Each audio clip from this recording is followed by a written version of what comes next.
So anyway, good morning, everybody, and thank you, Tanya. Thanks for hosting us here today, because I have some really good news to share. Uh, First of all, Kansas is in a great position financially. When I took office, I was determined to work with both parties to balance our budget and provide major tax relief to ordinary Kansans. And I've done that. And I've created a record budget surplus to boot. Yeah, after years of deficit, we've been able to fully fund our schools, our roads, law enforcement, our foster care system, and we put away over $1 billion in rainy day funds. And thanks to our responsible budgeting, we are now in a position to provide even greater relief to Kansans. But that's the key word, responsible budgeting. The upcoming legislative session starts next week, and I know Senator Faustico and Casey, you're fully aware of that. Representative Carr here too. Oh, hi, I'm sorry, you came in late. I did. Yeah. Casey probably called you and asked, please show up. I didn't think you noticed. So, and I'm sure some will propose this surplus for permanent and expensive tax plans that provide no relief for everyday Kansans, and that would be a mistake. We have worked hard to put Kansas back on track after the Brownback tax experiment drove us into the ditch. And now, Kansas is well positioned to weather economic uncertainty, but we won't continue to be in such a good financial position if the legislature pursues irresponsible and reckless tax cuts that threaten our state's fiscal health. We need to think about effective, financially responsible economic policies that are going to help in the long run our average taxpayers and not hurt our state. With that in mind, just a few weeks ago, I released the text of 3 bills that make up my comprehensive tax relief package. We're calling it the Axing Your Taxes Plan, because we're cutting taxes to benefit working families and our seniors. Today, I want to especially focus on the first 2 parts of the proposal, which would benefit child care centers like the one we're in today. Part of my proposal delivers on my campaign promise to completely axe the food sales tax and to do so as soon as possible. This past May, I signed a law to eliminate the food tax gradually over the next few years. I was proud of that bill and of the bipartisan support that we were able to garner for it, but it didn't go far enough or fast enough. Kansans still need the relief. The cost of groceries is too high, that's plain and simple. Historically, the grocery tax in Kansas has been one of the highest in the country, which is ironic considering that we grow the food that feeds much of Kansas, much of America, and much of the world. And with inflation and rising supply costs, I know everyone, including daycare providers who keep our kids fed, are feeling the pain at the grocery store. With this bill, we will axe the food tax completely and immediately. And not just that, we're also expanding this relief to include other essential items like diapers. A tax cut on diapers wasn't in the bill we passed in the past spring, but it needs to be, and it is, in the upcoming bill.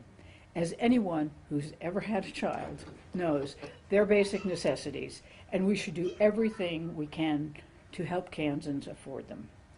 Axing the tax on diapers and other necessities like feminine hygiene products will save Kansans more than $20 million over the next 3 years. This type of legislation is a fiscally responsible way to address a problem that affects everyone across the state in a way that helps everyone in our state. The second bill in the Axing Your Taxes plan proposes a sales tax holiday on school supplies. When signed into law, this bill will create a 4-day window every August, beginning this year, when Kansas families can purchase school supplies tax-free.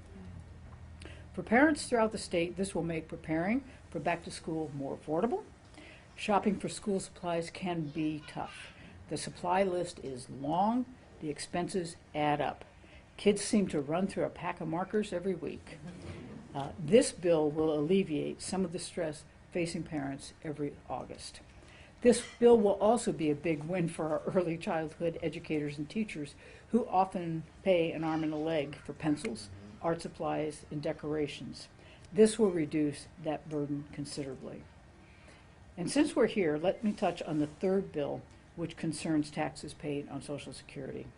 Right now, Kansas retirees making $75,000 or less do not pay state income tax on their Social Security income. But once they earn $1 more, whether that's through investments or a life insurance policy, the entirety of their Social Security income is subject to state tax. It's bad policy to have such a cliff, and it's not good for our retirees. This bill will raise the threshold from $75,000 to $100,000 and eliminates the cliff. It'll save our seniors more than $50 million over the next 3 years. I'm proud that since I've been in office, we've cut property taxes, we've cut taxes for our veterans, we've cut taxes on agricultural equipment. Now we're cutting the tax on food. I'm even prouder that we achieved these cuts on a bipartisan basis by coming together as Democrats and Republicans to deliver major common sense tax relief. Now we want to build on that progress by cutting taxes on school supplies and retirement income. Over the next 3 years, those cuts are going to add up to more than $500 million for Kansas families, nonprofits, and businesses. The Acts in Your Taxes plan delivers responsible relief right now. Again, we will need bipartisan support. I am calling on legislators of both parties to support these bills and provide practical financial relief to Kansas families and retirees all across our state. And I urge Kansans to let their state legislators know that they support these bills too. Thank you, and I wish everybody a Happy New Year. Can you take a question? I can take your question. Yeah, Okay. I gotta ask. Okay, thanks. You had twice used the term completely eliminate sales tax. Eliminate the state sales tax completely. If you're going to the grocery store, you're still paying the various local taxes. This is true. Good point. Okay. Is there any interest or political will in the state or the legislature taking any action to make it completely, to say that the localities can no longer tax food? I'm a big believer in local control, and I truly appreciate the role that our local elected officials play in their communities, and I think that is within their purview and conversations that they can have, but in no way do I think that the state of Kansas ought to impose that upon our local communities. And then just as a follow-up, so the school supplies holiday would also just be state. That's right.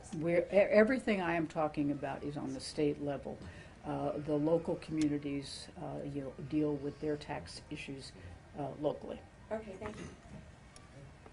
I was wondering, so I know there was the issue with Walmart charging people the wrong amount with taxes on Sunday. Kansas Department of Revenue did say that they were aware of the issue and it has been resolved. Mm-hmm. How do you expect to address this moving forward in making sure that doesn't happen again if you guys end up removing that sales tax completely this year?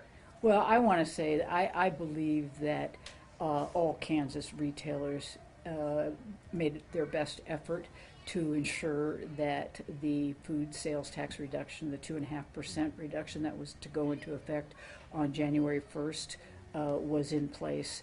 I don't think that there was any malfeasance here, malpractice, or malintent. So I think it was just a computer glitch.